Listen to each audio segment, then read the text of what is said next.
안녕하세요. 제 사연을 듣고 계시는 청취자 여러분께 반가운 인사를 올립니다. 저는 아직 30밖에 되지 않은 요가 센터에서 요가 강사를 하고 있는 여자랍니다. 고작 나이 30에 어떤 일을 겪었길래 이곳을 찾아와 사연을 쓰고 있는지 무척이나 궁금하실 것 같습니다. 제가 겪은 이야기를 지금부터 하나하나 풀어보도록 하겠습니다. 저의 언니 같은 마음으로 혹은 엄마 같은 마음으로 같이 화를 내주시고 욕을 해주시면서 끝까지 들어주시면 감사하겠습니다. 저는 대학생 시절에 처음으로 요가에 푹 빠지면서 영상과 몸을 돌보는 휴식 시간에 대해 깊게 생각을 하게 되었습니다. 대학도 사실 겨우겨우 들어가기도 했고 그저 그런 성적에 맞춰서 진학을 했기 때문에 제가 가고 싶었던 전공을 선택할 수도 없었거든요. 무료한 대학 생활을 하며 학사 경고를 맞기도 했고 동기들이랑 잘 어울리지도 못하고 휴학을 반복했었습니다. 관심이 없는 학과이다 보니 강의 내용도 따라가기 어렵고 저만 자꾸 겉돌게 되니까 자연스럽게 아웃사이더, 소위 말하는 아싸가 되더라고요. 그래도 예쁜 얼굴에 몸매는 열심히 운동으로 가꾸고 있었던 터라 남자 학우들에게 인기는 있었지만 그거 아시죠? 남자인 친구들이 늘어날수록 여자인 친구들에게는 배척을 당하고 미움을 산다는 것을요. 결국 동기들 사이에서 꼬리가 9개 달린 여우라는 소문이 나기 시작했고 대다수의 여학우들이 저랑 어울려 다니기 싫어한다는 걸 알게 된 남자 학우들도 슬슬 저를 피하기 시작했습니다. 저는 사실 뜬 소문이었던 터라 너무나도 억울했지만 사실 학교 자체에는 그다지 미련이 없었기 때문에 그런가 보다 하고 신경 안 쓰려고 노력했죠. 그때마다 저를 달래준 건 친구도 술도 유흥도 아닌 바로 요가였습니다. 학교에 다니는 동안에는 그냥 취미처럼 즐기다가 교양 수업으로 학점을 겨우겨우 맞춰 대학을 졸업한 이후에는 제대로 배우기 시작했습니다. 몸도 가벼워지고 자연스럽게 몸매의 라인도 살고 다이어트는 당연하고요. 요가는 제 인생이나 다름없는 운동으로 자리를 잡게 되었습니다. 요가가 되게 정적인 운동 같다고 생각하실 텐데요. 사실 종류가 진짜 다양한 운동이거든요. 하타, 아시탄가, 빈야사 같이 요즘 유행하는 플라잉 요가까지 저는 모든 요가를 안 해본 게 없을 정도로 빠삭하게 외웠습니다. 아시탄가는 한 번 하면 땀으로 온몸이 흠뻑 젖을 정도로 격정적인 운동이기도 하고요. 제가 말로 100번 설명해봐야 한 번 운동해 보시는 게 좋을 테니 동네에 요가 센터가 있다면 꼭 한번 해보셔요. 아무튼 저는 즐겁게 요가를 했고 강사님의 추천으로 강사 자격증도 취득을 했고 본격적으로 강사로서 일을 시작하게 되었습니다. 처음에는 센터 강사로 일하기엔 경력이 너무 부족해서 헬스장에 취직을 하게 되었어요. 헬스장에 보면 사이드 프로그램으로 필라테스도 하고 요가도 하고 많은 것들이 있잖아요. 그 강사로 취직을 하게 된 거죠. 시간당 얼마 하는 식의 페이를 받으면서 일을 했는데 제가 또 인물이 좀 괜찮다고 했잖아요. 어리지, 몸매도 죽이지, 이쁘지. 헬스장에 온 회원들이며 트레이너들이며 모두들 저랑 밥 한번 먹어보려고 줄을 섰었죠. 제 나이가 고작 26살이었으니까 그런 관심이 너무 즐겁고 재미있을 때 아니겠습니까? 이 회원이랑 밥 먹고 저 회원이랑은 커피 마시고 하면서 요가 수업 들으라고 권유도 하고 회원도 늘리고 회원들이 점점 늘어나니까 헬스장 관장님이 저를 예뻐해 주셔서 시급도 팍팍 올려주셨습니다. 그렇게 열심히 관심 속에서 하루하루를 즐기고 있었는데 헬스장에서 회원 한 분이 저에게 사귀자고 고백을 한 것이었죠. 근데 제가 약간 철벽 같은 걸 좀 치고 다녔거든요. 직장 내에서 연애는 하지 말자 주의였어요. 왜냐면 서로 껄끄러워질 게 뻔하잖아요. 연애하면 분명 티가 날 텐데요. 거기다가 헤어지기라도 하면 누군가는 그 헬스장을 떠나야 하는데 그것도 부담스럽고요. 당연히 저는 일로 만난 관계에서 연애할 마음이 없다고 거절을 했죠. 다른 회원 몇 명도 저에게 고백을 하고 사귀자고 했는데 제가 다 거절했거든요. 그렇게 거절한 회원들이 한 4명 정도 됐어요. 회원들도 처음에는 불나방처럼 달려들다가 제가 아무랑도 사귀지 않고 모두 거절을 하니까 그냥 그림의 떡이구나 하면서 들러붙지 않았죠. 물론 밥이랑 커피는 사준다고 하면 냉큼 얻어먹고 다니긴 했지만요. 그런데 어느 날 우리 헬스장에 진짜 누가 봐도 한 번 더 돌아볼 만큼 잘생긴 남자가 등록을 한 거예요. 몸도 장근육이 불룩불룩 야무지게 좋고 생긴 것도 진짜 잘생겼는데 더 멋있는 포인트는 말이죠. 차가 한 3대 있는 것 같더라고요. 요일별로 차를 바꿔 타고 등장하는데 하나같이 비싼 외제차를 끌고 오는 겁니다. 그중 하나는 억대 스포츠카라고 하더라고요. 다른 회원들도 시기와 질투, 부러움이 섞인 채로 뒷말들을 하는데 남자들의 질투가 어마어마하게 무섭더라고요. 관장님한테 슬쩍 그 회원에 대해 물어보니까 완전 금수저라고 하더라고요. 차고 다니는 시계가 몇 천만 원 하는 브랜드더라. 집이 원래 부자인 것 같더라. 나이도 많지 않더라 하면서 신나게 이야기를 하더라고요. 저도 모르게 홀린 사람처럼 관장님한테 저런 남자랑 한번 찐하게 사귀어보고 싶다고 했더니 관장님이 저를 말리셨어요. 아서라, 우리 헬스장 남자 회원들 다 그만둔다 하시는 겁니다.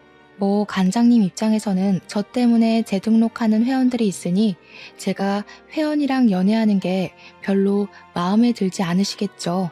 어쩔 수 없이 혼자 멀리서 그 회원님이 운동하는 것만 힐끔힐끔 훔쳐봤거든요. 근데 그 이후에 회원들이 저보고 밥 먹자, 커피 먹자 하면서 추파를 던져도 마음이 영 가지 않더라고요. 평소 같으면 냉큼 따라 나가서 공짜 밥 먹고 공짜 커피 마시고 은근히 오빠 너무 고마워요 했을 텐데요. 저한테는 시선도 주지 않고 묵묵히 운동만 하는 잘생긴 회원한테 은근히 서운할 지경이었죠. 저렇게 잘생긴 남자는 나한테 관심도 없구나 하면서요. 근데 아시다시피 요가라는 운동이 보통 여자들을 위한 운동이라는 인식이 있어서 남자들은 거의 안 하는 운동이거든요. 자세가 유연성을 요구하기도 하고 몸매 라인을 정리하기 위한 운동이고 동작이니 근육을 원하는 남자 회원들한테는 만족스럽지 못한 운동이기도 하죠. 남자들은 땀 뻘뻘 흘리면서 막 누가 봐도 허리가 아작날 것 같은 역기 같은 거 들면서 운동하는 걸 과시하잖아요. 물론 요가에도 아시탄가라는 격정적인 운동이 있긴 하지만 남자 회원들에게는 매력적이지 못한 운동이죠. 누워서 호흡하고 명상하고 하는데 다들 지루해하기만 하고 별로 좋아하지 않았어요. 저랑 친해지고 싶어서 몇 번 수업을 받았던 남자 회원님들도 결국에는 떠나가더라고요. 아무튼 제가 제일 한가한 타임이 오후 9시 타임이거든요. 이때 보통 주부들은 집에서 아이들을 돌봐야 하는 시간이고 젊은 회원님들은 술 마시러 떠나는 시간이라서요. 저의 마지막 타임이기도 하고 끽해봐야 한두 명 정도 수업을 신청하면 일부러 8시 타임으로 옮겨놓고 빨리 퇴근해버려요. 관장님도 그 정도는 눈 감아 주시고요. 근데 그 금수저 회원님께서 덜렁 9시 요가를 신청해 주신 거 있죠? 더 신이 났던 건 9시 타임에 금수저 회원님 말고 다른 분들은 아무도 신청을 안 했더라고요. 평소 같으면 8시 타임으로 당기고 1시간 일찍 하는 퇴근을 꿈꿨을 텐데 제가 이런 절호의 기회를 놓칠 수 없죠. 일부러 9시까지 기다렸다가 완전 1대1 맞춤 수업으로 요가를 했어요. 어떻게 해서든지 흥미를 주고 싶은 마음에 어려운 동작들은 피하고 PT랑 비슷한 동작들로 커리큘럼을 수정해서 맞춤형 운동을 보여드렸죠. 1시간이 너무 순식간에 사라지고 수업이 끝났는데 저한테 요가가 이렇게 격정적인 운동인지 몰랐다고 생각보다 너무 재밌다고 해주셨어요. 처음으로 금수저 회원님과 말을 섞게 된 것이었는데 정말 목소리도 완전 중저음으로 좋더라고요. 와, 이 남자 진짜 인기 많겠다. 나 같은 건 넘볼 놈이 아니었구나 싶어서 한편으로는 슬프기도 했고요. 별다른 말 없이 안녕히 가세요 하고 퇴근할 준비를 하려고 하는데 회원님께서 저에게 다시 말을 걸어 오셨습니다. 혹시 이 수업 시간에 사람이 없나요? 하시길래 양심에 좀 찔리긴 했지만 그렇다고 대답을 했죠. 그러니까 오늘 수업을 받아보고 요가에 흥미가 생겼다면서 혹시 1대1 수업도 가능하냐고 물어보시더라고요. 제가 1대1 개인 레슨을 하긴 하는데 아무래도 단체 수업은 헬스장 프로그램에 포함된 가격이라 좀 저렴하고 1대1은 비싸거든요. 거기다가 시간도 오전 타임에 1대1 수업을 진행하고 저녁 타임은 단체 수업으로 진행한단 말이죠. 저녁 타임에 해야 오는 회원님들도 많아서 수업 분위기도 훨씬 흥분되거든요.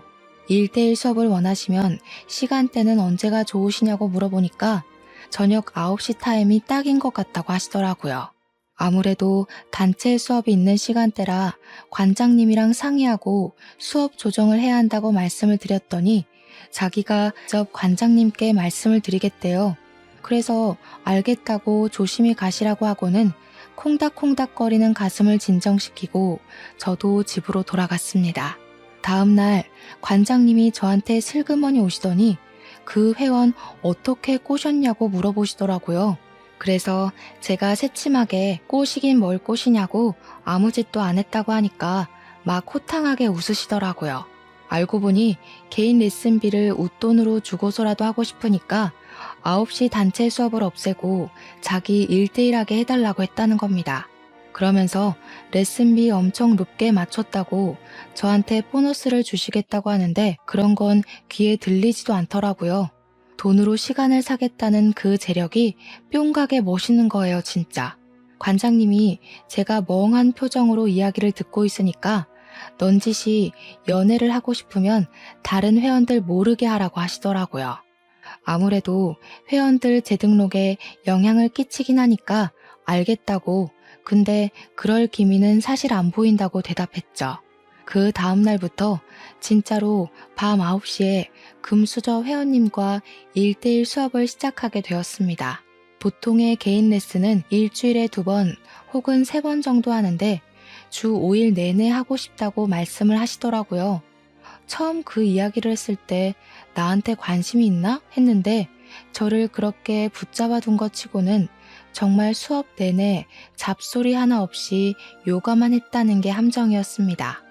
아시탄가 하다가 지루할 것 같아서 하타도 하고 빈야사도 하고 했더니 이렇게 다양한 요가가 있는지 몰랐다며 즐거워하시더라고요. 요가를 하면서 은근히 터치도 이루어지고 요가복이라는 게 솔직히 몸매가 확실히 드러나는 옷이잖아요. 근데 꿈쩍을 안 하더라고요. 약간 못 꼬신 남자가 없었던 인생에 처음으로 벽이 느껴져서 자존심이 상하기도 했습니다. 그렇게 한 3주일쯤 지났나? 제가 회원님에게 질문을 하게 되었죠. 회원님, 이번 달 수업은 일주일 남았는데 다음 달에도 재등록하실 건가요? 하니까 네 하시더라고요. 그래서 제가 농담이랍시고 혹시 요가 강사하려고 하시는 거냐고 매일같이 이렇게 열심히 하시는 분은 이 헬스장 다니면서 처음 본다고 했죠. 그러니까 저한테 요가 강사가 꿈은 아닌데 재미가 있어서 하는 거라고 하시더라고요. 그래서 네 알겠습니다. 다음 달에도 연장하시는 걸로 알게요. 하고 1대1 요가를 쭉 이어나갔죠. 그렇게 강습한 지 3개월이 꽉 찼어요. 그동안 관장님은 덕분에 레슨비로 돈 많이 벌게 되었다고 인센티브까지 팍팍 주셨습니다.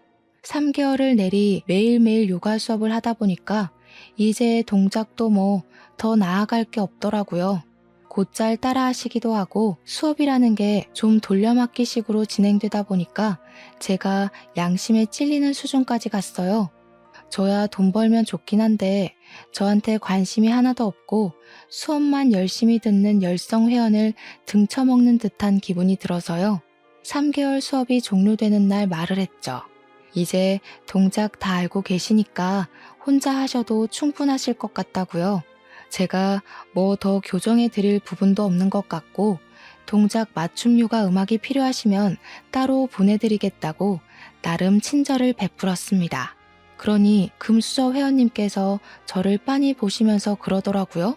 저 동작 한 달 만에 다 외웠는데요. 라고요. 순간 무슨 의미인가 이해가 안 돼서 속으로 그래서 어쩌라고가 튀어나왔지만 그냥 웃고 말았죠. 칭찬은 고래도 춤추게 한다니까 그런 것 같다고 너무너무 잘하시더라. 앞으로 혼자 하셔도 될 것 같다. 꾸준하게 하시면 라인이 더 살아날 거다 했죠. 그러니까 그분이 저한테 제가 불편하세요? 하고 물어보시는 겁니다. 불편할 리가 있나요? 이 잘생긴 얼굴을 오래오래 보고 싶은 마음이라고 말하고 싶었지만 꾹 참았죠. 솔직하게 이야기하는 게 좋겠다 싶어서 불편한 건 아니지만 제가 양심에 좀 찔린다고 이야기를 했어요. 다 아시는 동작들이고 저 없어도 충분히 가능하실 텐데 그 비싼 돈 주고 저는 고작 옆에서 같이 운동해 드리는 거밖에 못하지 않냐고요. 그러니까 회원님이 피식 웃으면서 자기는 저랑 같이 운동을 하고 싶어서 강사님의 시간을 돈 주고 산 거라고 하더라고요. 헐, 순간 이게 뭐야? 그린라이트인가? 싶어서 눈만 껌뻑껌뻑 하고 있으니까 가지런한 치아를 보이면서 싹 웃는데 진짜 어른들이 왜 남자 얼굴 뜯어먹고 사는 거라고 잘생긴 남자를 만나라고 침 튀기면서 이야기를 하는지 알겠더라고요. 세상에 잘생긴 남자를 보면 머리 끝까지 차오른 화도 쑥 가라앉는다는 말이 실감이 났어요. 그러더니 멍하니 있는 저한테 다음 달부터는 같이 운동 못하는 걸로 알겠다고 하더라고요. 순간 내 입이 방정이었구나 아쉽다 하고 있었죠. 괜히 혼자 하라는 소리를 해가지고 이 사달을 만드는구나 하면서 우물쭈물하는데 갑자기 제 손을 딱 잡더라고요. 이제는 일로 만나는 사이 말고 사적으로 보는 사이 하자고요. 순간 제 심장이 저 지하 주차장까지 내려갔다가 다시 올라온 듯한 기분을 느꼈습니다. 저도 모르게 너무 좋아서 푼수처럼 고개를 막 끄덕였어요. 아, 그때 좀 새침하게 굴었어야 했는데 말이죠. 아무튼 그날 뒷정리를 하고 씻고 나왔는데 저를 기다리고 있더라고요. 같이 나가자고요. 어차피 금수저 회원님이 마지막 회원이었고 헬스장에도 사람이 드문드문 있어서 같이 나왔습니다. 집까지 데려다 주겠다고 하길래 이대로 헤어지기는 아쉬워서 혹시 배는 안 고프냐고 물어보니까 자기는 몸을 만드는 중이라 저녁 6시 이후에는 금식하는 중이라고 하더라고요. 아쉬워서 아, 네 하고 대답을 하고 집 주소를 불렀더니 저한테 밥은 안 먹어도 커피는 마신다면서 커피를 마시러 가자고 하더라고요. 완전 밀당의 고수가 아니겠습니까? 냉큼 좋다고 고개를 끄덕였죠. 카페에 도착해서 저는 달달한 케이크를 먹고 회원님은 커피를 마시는데 저한테 그런 단 거 먹고도 살이 안 찌는 거냐고 물어보시더라고요. 운동을 오래 해서 그런지 기초 대사량이 높아서 괜찮은 것 같다고, 그리고 여자는 적당히 볼륨감도 있어야 하지 않겠냐고 너스레를 떨었습니다. 그날 카페에 앉아서 2시간 넘게 대화를 나눴어요. 나이도 저보다 4살 연상이라는 것을 알았고 증권회사에서 억대 연봉을 받으며 일을 하는 증권회사원이라는 것도 알게 되었죠. 집까지 그 비싼 차로 데려다주고 조심히 가라고 인사를 하는데 저한테 입을 맞추더라고요. 제가 놀래서 헉 소리를 내니까 앞으로 우리 이제 사귀는 거다 하면서 가더라고요. 그렇게 남자친구가 생겼습니다. 당연히 헬스장에서는 비밀로 하기로 하고 사귀기 시작했지만 그게 쉽게 숨겨질 리가 없지 않겠습니까? 관장님이 먼저 눈치를 채고는 절대 다른 회원들에게는 비밀로 해달라고 신신당부를 하시길래 약속까지 걸었습니다. 근데 글쎄 남자친구랑 저랑 한 3개월을 경찰과 도둑마냥 숨어서 만나고 있다가 제가 퇴근하는 시간에 맞춰 헬스장 밑에서 저를 기다리고 있었던 어느 날이었어요. 제가 보이자마자 주위에 아무도 없는 걸 확인한 뒤 뽀뽀를 하고 차에 올라타서 집으로 향했단 말이죠. 분명 두리번거리며 확인했을 때 아무도 없었는데 그 장면을 목격한 회원님이 있었던 거예요. 하필이면 저에게 선물 공세도 하고 밥도 사주고 3번이나 고백했다가 차인 회원님이었던 거예요. 다음날 관장님을 찾아가서 제가 자기를 가지고 논 게 틀림없다면서 헬스장에 있는 회원님들에게 다 들리게 큰 소리로 난리를 쳤습니다. 거기다가 저한테 차인 인간들한테도 다 소문내가지고 그 사람들끼리 똘똘 뭉쳐서 관장님을 찾아간 거죠.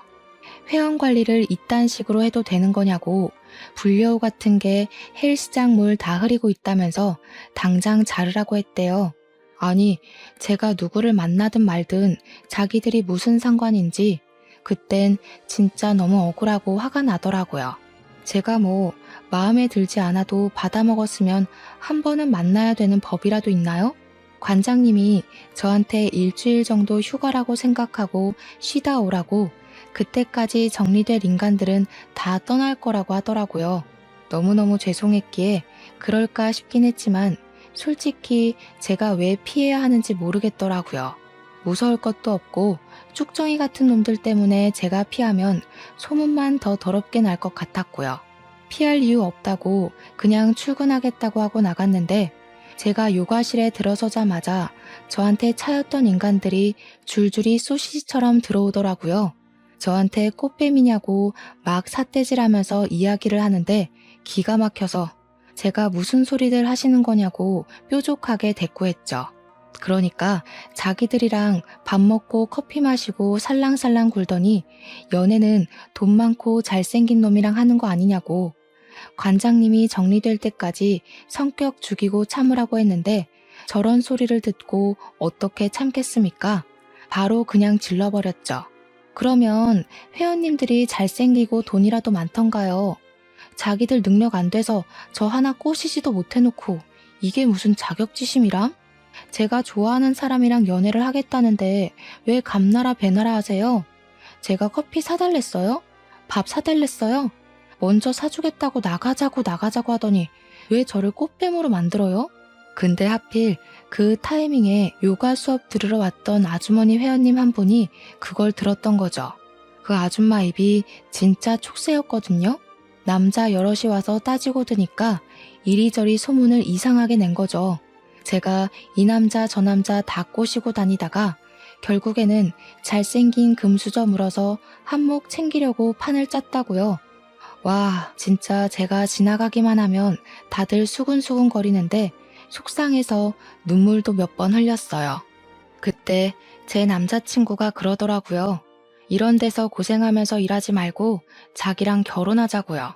연애한 지 고작 3개월 지났는데 결혼이라니 상당히 오버하는 것 같고 너무 섣부른 판단이라 느껴지시죠?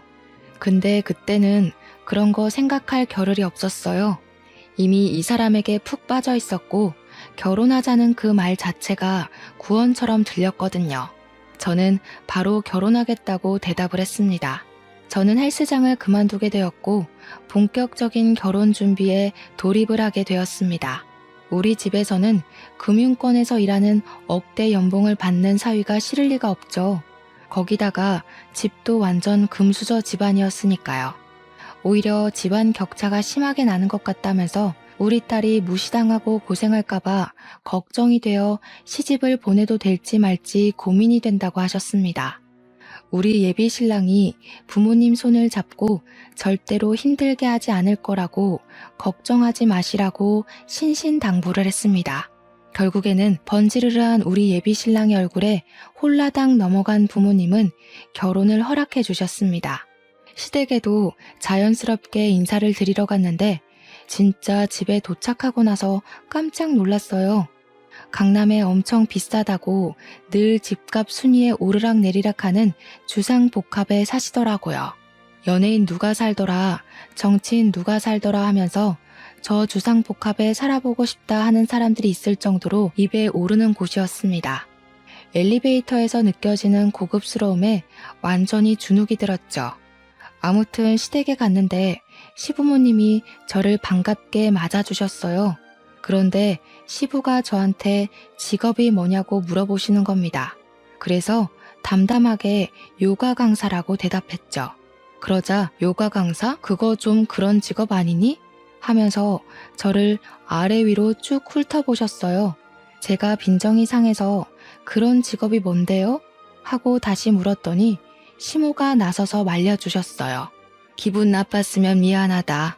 너네 시아버지 될 사람이 고지식한 사람이라서 그래. 나도 요가하는 거 엄청 좋아하는데 우리 며느리가 틈틈이 좀 가르쳐주고 하면 좋겠구나.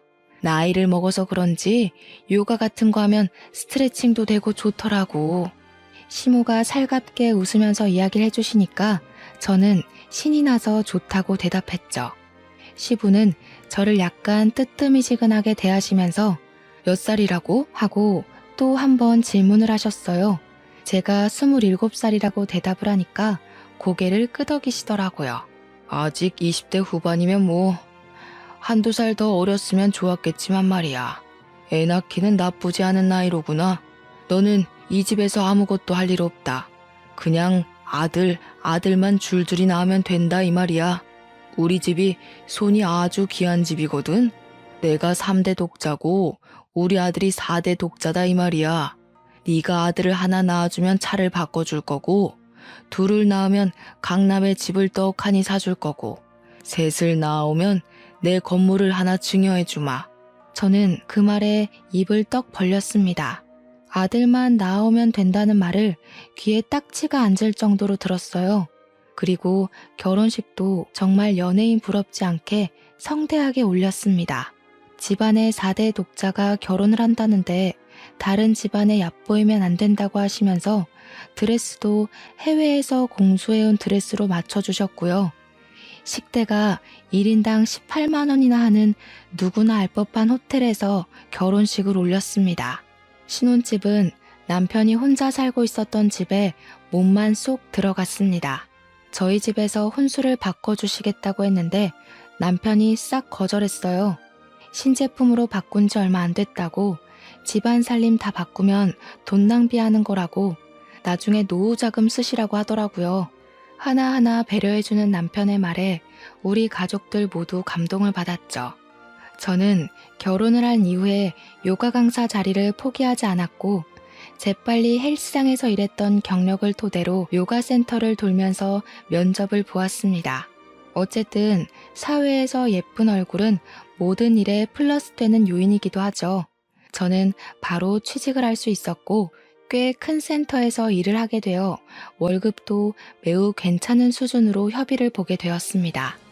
남편에게도 취직을 했다고 자랑을 하니까 갑자기 버럭하더라고요. 아버지 말씀 뭘로 들은 거냐고. 우리 빨리 임신을 해야 하는데 대뜸 취직이 무슨 소리냐고요. 아직 27살밖에 되지 않았으니까 하루빨리 자식들 줄줄이 낳고 나면 몸 회복도 빠를 거고 출산 후에 요가 강사해도 되지 않냐고 하더라고요. 출산하면 여자 몸이 얼마나 망가지는데 하루아침에 요가 강사 일을 할 수 있겠습니까? 거기다가 제 친구들 중에는 시집간 친구들이 하나도 없는데 혼자 애까지 낳으면 제가 얼마나 외롭고 쓸쓸하겠어요. 이왕이면 친구들이랑 같이 육아하면서 정보 공유하고 지내는 게 좋지 않겠어요? 당장 아이를 낳을 마음이 없었던 저는 필사에 변명을 했고 남편은 들어주지 않았습니다. 어차피 다 도움이 있어서 키울 거고 아들만 낳으면 전적으로 시부모님께서 다 케어를 해주실 테니까 아무 걱정하지 말고 임신만 하면 된다고요. 남편은 그렇게 통보를 한 이후에 신혼생활을 즐길 마음이 정말 없는 건지 피임을 하지 않았습니다. 자녀 계획은 부부가 같이 세워야 한다고 생각했지만 제가 남편을 너무나도 사랑했던 터라 그냥 남편 말대로 하자고 생각하고 말았죠. 그렇게 결혼 한 달 만에 몸이 약간 피곤하다는 것을 느꼈고 미열도 느껴지고 어질어질한 기분이 들어서 이상하다 생각했죠. 피임을 하고 있지 않았으니까 혹시 임신일까 싶어서 테스트기를 했는데 정말 두 줄이 떡하니 뜨는 게 아니겠습니까? 저는 너무 놀라서 산부인과에 당장 달려갔고 아기 집이 보인다고 임신이라는 이야기를 들었습니다. 하지만 너무 초기라서 제대로 보이는 것이 없으니 1, 2주 뒤에 다시 와서 보는 게 좋겠다는 이야기를 들었죠.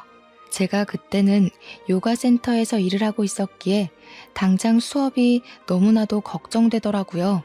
인계를 받을 수 있는 강사가 없어서 센터에는 임신 소식을 알리긴 했으나 한 달 동안 사람을 구하는 기간을 드리고 일을 해주겠다고 약속했습니다. 그런데 그게 문제였을까요? 임신 7주 차에 그만 계류 유산이 되고 말았던 것이죠. 저는 고 싶지 않았습니다. 의사 선생님은 친절하게 설명을 해주셨어요. 계류 유산이 된 건 산모의 탓이 아니라고도 하셨죠.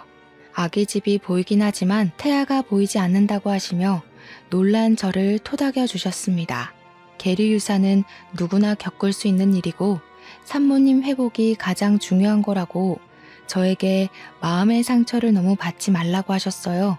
임신했다는 소식을 설레발치며 양가에 다 말을 해뒀었는데 시부모님은 바로 실망을 하셨고 남편은 저에게 일을 빨리 그만두라고 했습니다. 몸을 회복해야 했기에 한 달을 다 채우지 못하고 유산 소식을 전하며 퇴직을 할 수밖에 없었죠. 시부는 저에게 요가를 했다고 해서 자궁이 튼튼한 줄 알았는데 요가한답시고 나가서 딴짓을 하고 온 건 아니냐고 비수를 꽂으셨어요. 시모는 그런 시부를 나무라며 초기엔 그런 일이 많으니까 앞으로는 조심하면 되는 거라고 그런 소리 하지도 말라고 제 편을 들어주셨습니다. 저는 소파 치료술을 했고 다행히 나이가 어려서 그런지 몸은 빠르게 회복이 되었습니다. 남편은 산부인과에 쫓아와서 임신 준비를 언제부터 다시 시작하는 게 좋겠냐고 의사 선생님께 묻더라고요. 의사 선생님은 남편을 쓱 쳐다보더니 산모 몸이 안정되었다 느껴지면 준비를 하시라고 하며 저에게 영양제를 이것저것 권하셨습니다. 남편은 모조리 다 달라고 했고 엽산과 철분제 비타민 같은 것들을 먹으면서 다시 새롭게 임신 준비를 하자고 했죠. 저는 남편의 집착과 같은 감시 아래에서 매일같이 영양제를 하루에 3번씩 먹어야 했습니다. 하루는 제가 너무 지쳐서 이렇게까지 해야 되는 거냐고 물었더니 다 우리 부부 좋자고 하는 일이라고 하더군요. 어릴 때부터 아들 노래를 불렀던 집안에 아들을 안겨드리는 것만큼 효도가 어디 있겠냐고요. 그러면서 너도 하나만 낳으면 차 사준다고 하지 않았냐고 외제차 끄는 사모님 하고 싶지 않냐고 빨리 임신하자고 하더군요. 저는 울며 겨자 먹기로 매일같이 영양제를 먹어야 했고 정확히 유산한 지 6개월 만에 2번째 임신을 하게 되었습니다. 근데 제 나이가 1살 더 먹어서 28살이 되었잖아요. 1살 더 먹었다고 시댁에서 난리가 난 거죠.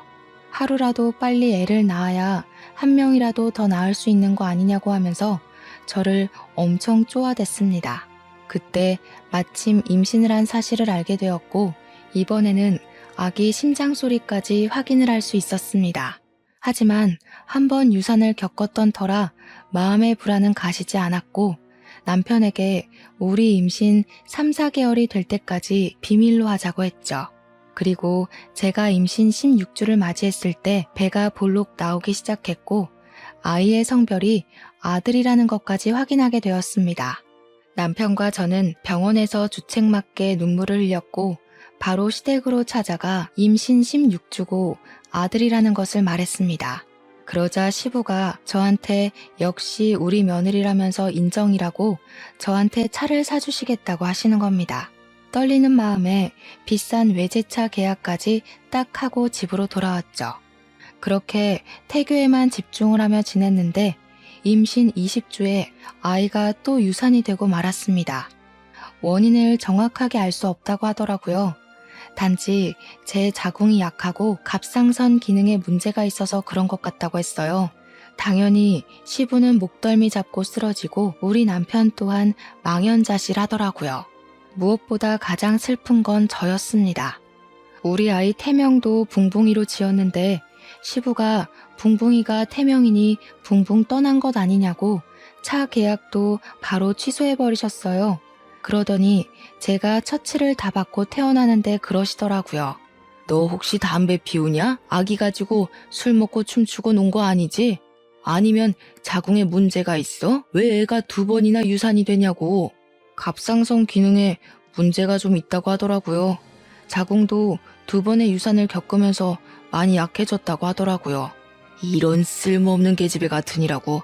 나이가 어려서 애는 많이 낳겠거니 싶어서 부족한 년 받아줬더니 그래서 너 임신을 할 수 있다는 거야, 없다는 거야?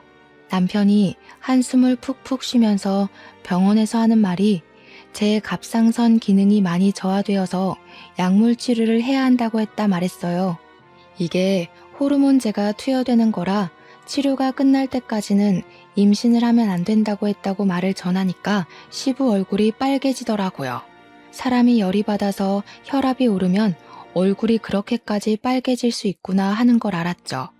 저한테 어쩔 거냐며 소리치시는데 제가 죄인이 된 기분이더라고요.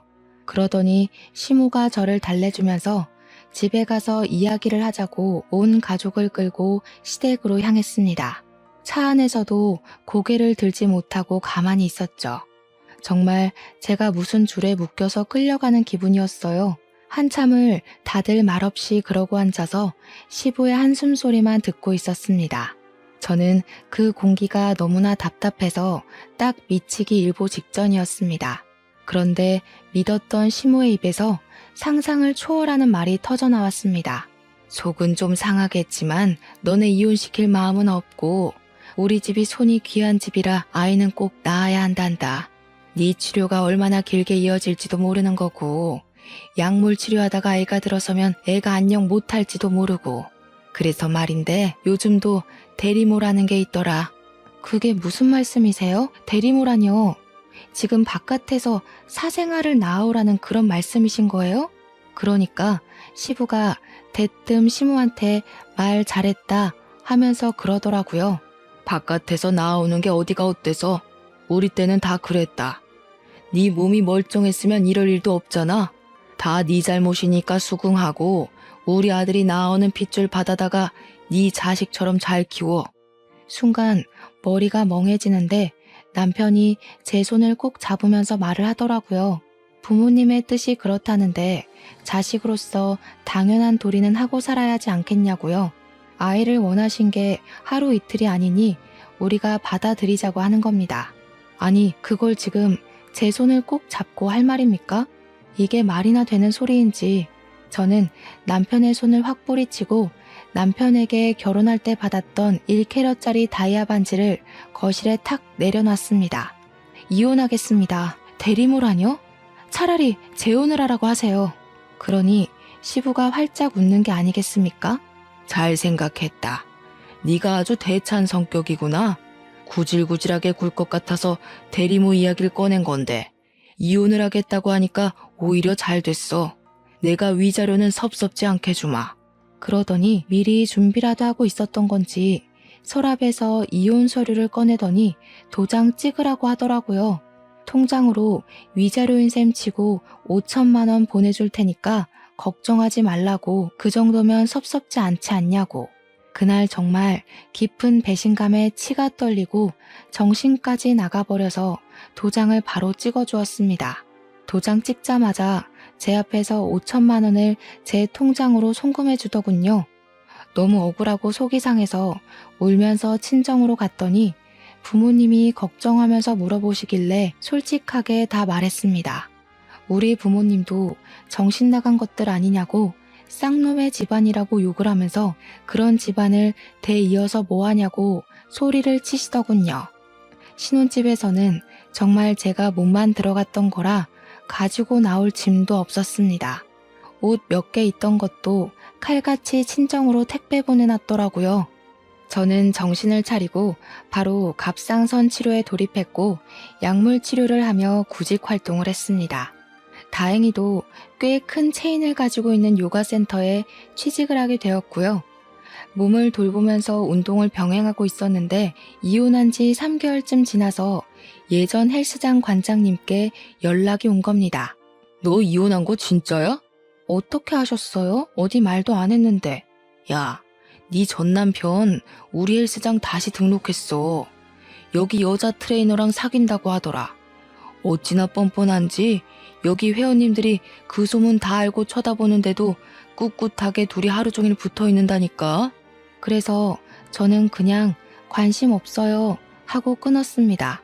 어떻게 이혼한 지 3개월 만에 새 여자친구랑 하하호호 할 수 있는지 저는 이렇게나 아픈데 말이죠.